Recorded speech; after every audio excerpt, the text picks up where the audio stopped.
There's an old preacher's tale about the man who had planned the flawless Christmas. It was perfect. There was a tree 9 feet tall in the foyer of the house, all decorated in white and ice blue. There was a gorgeous prime rib, all covered in rosemary, ready to be roasted. A cheesecake glistened like silk in the refrigerator. But it was really in the long-term planning that this guy had done an amazing job. Day after Halloween, he had Christmas sweaters and a photographer and got a picture with him and the spouse and the kids. Got that thing turned into a Christmas card, boom, mailed it out the day after Thanksgiving. Everything was going just as expected, right down to the matching family jammies for Christmas morning. So here it is, Christmas Eve, and there's only one thing that has not gone as expected: the Christmas lights.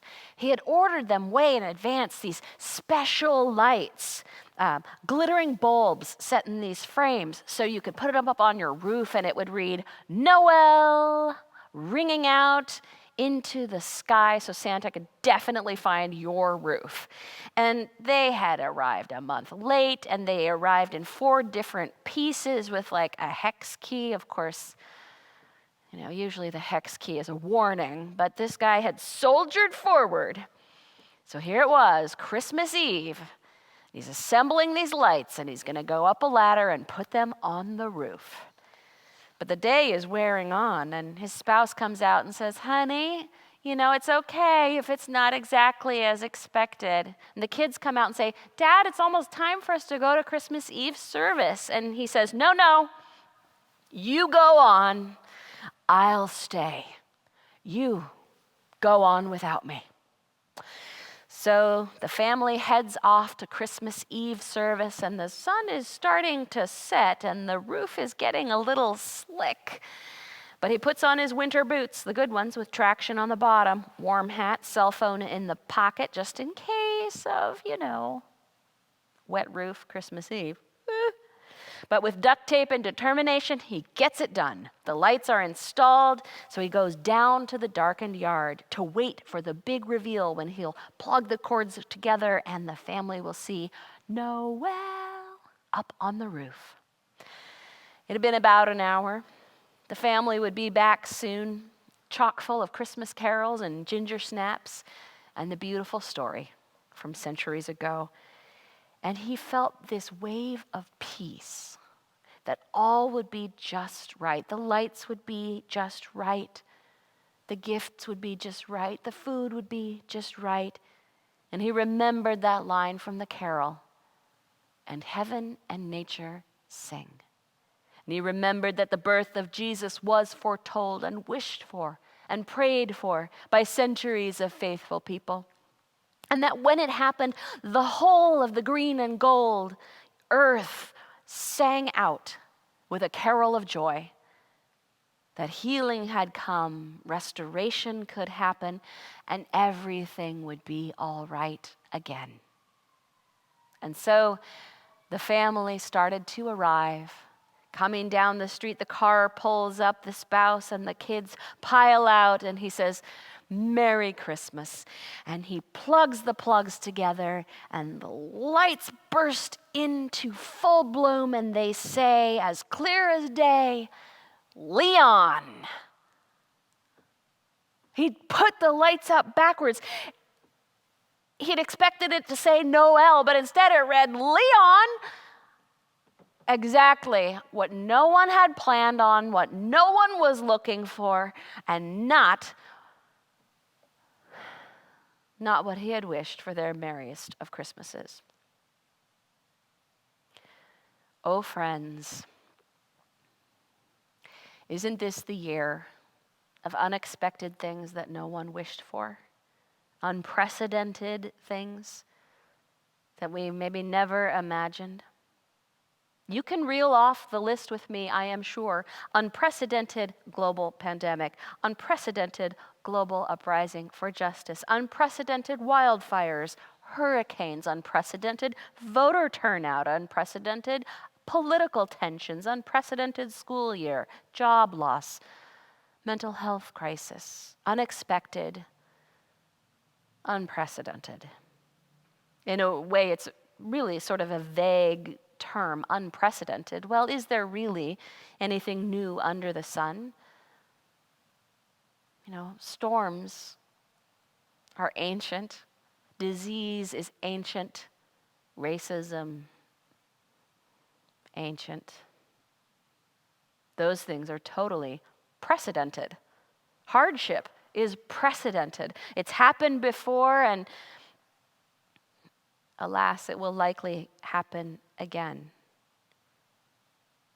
And so we turn back into the Christmas story, and we see centuries of wisdom from people who lived through all of the precedented hardships. And we expect the hardship. We know that's part of the gift of life. But on Christmas, we can ask ourselves, do we also expect the grace? For as shocking as the hardships of 2020 have been, unprecedented, astonishing, shocking, frightening, promising, overwhelming, galvanizing, evoking, unprecedented, as precedented as all of that hardship is, when we think back over the centuries of struggle documented in our scriptures, we also know that Christmas brings the unexpected, unprecedented grace. For Jesus would come and do nothing people expected. He would not start a war, but a spiritual revolution. He would not wield a sword, but instead brandished the scriptures to make liberation. He would not upend his government. Instead, he would upend the world with a renewed set of faith teachings grounded in his beautiful practice of Judaism. Hear it now with a twist. A shoot will come up from the stump of Jesse. From his roots, a branch will bear fruit.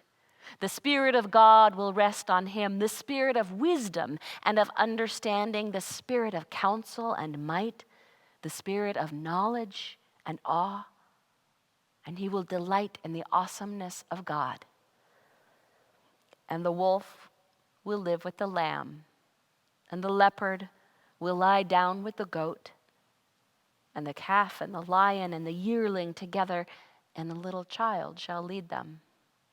For the earth will be filled with knowledge of unprecedented grace as waters which cover the sea. From the book of Isaiah, adapted for all of you, my friends. No one expected Leon. But hardship's totally precedented.